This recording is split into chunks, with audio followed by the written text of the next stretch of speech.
Laila, bati mo na. Hi, magandang gabi dyan sa mga Iloilo, mga Ilonggo sa Iloilo, may gabi, tanan, sa mama ko, sa papa ko, sa mga manghod ko, sa mga tupad balay ko, mga tagalapas, patsoy, mayong gabi, ayaw ko sa wawawin.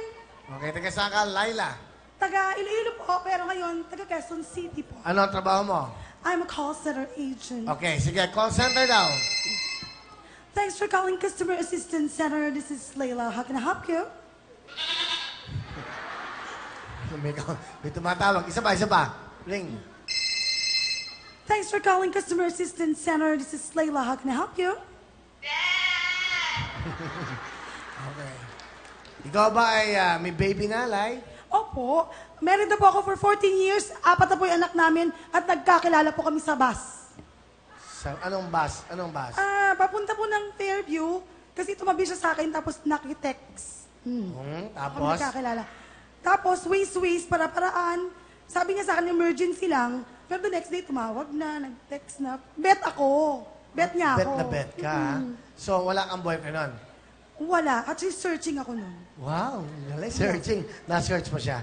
Siya ang nakasearch sa akin. Nag-search siya. Eh, nung nag-text siya, tumawag. Anong sabi mo? Sabi ko, sino to? Sabi niya, yung kahapon, yung sa bus, sino ka? Yung Joey. O ano ngayon? Ba't di pa tayong magkita? Sabi ganun. Tapos? Sabi ko, sige, asa ka ba? Sabi niya, Ortigas na lang tayo magkita. Eh, that time sa Ortigas din ako nagtatrabaho. So, saan tayo? Bandang, Robinson, sabi niya gano'n. So, doon na, sa food court, nilibre ko siya. Ha? Ikaw pa nagdibre? Kasi, hindi niya ako inayang kumain, gutom na ako. Eh, sabi ko, kain tayo? Sabi niya, sige. Yun. Tapos, hindi mo lang bumunot? Hindi pa actually, pero sa araw-araw niyang text, araw-araw na tawag, alam kong interesado siya sa akin. Kaya yun na. Pakilala mo na. Ito na. Alright, ito po ang aking mahal na husband kong si Joey! Kuya Will! Magandang gabi, Kuya Will.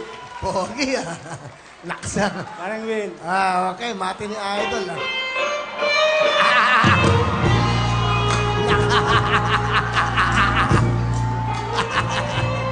Okay. Wow. Badating mo.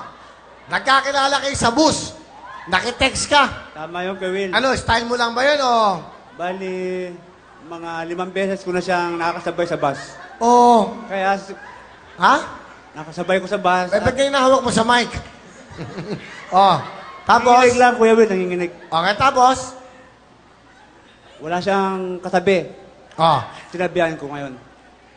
Tapos? Sabi ko, Ano yan? 5 beses mo nakakasabay? pero... Inaabangan mo? hindi naman abang, Kuya Will. Ano? Kasi tsempuan lang siguro. Tapos, nung nakatabi mo, bakit mo tinawagan? Bali, yun ang paraan na naisip ko na makuha ang number niya. Yeah. Wala akong cellphone, Kuya Will. Nasa ate ko. Tapos? Yun. Paano mo nakuha yung number niya? Nakitext ako sa kanya.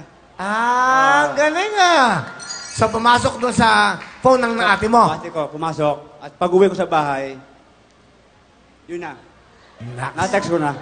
Ano gusto mong sabihin sa napakaganda mong asawa? Yan. Mahal ko.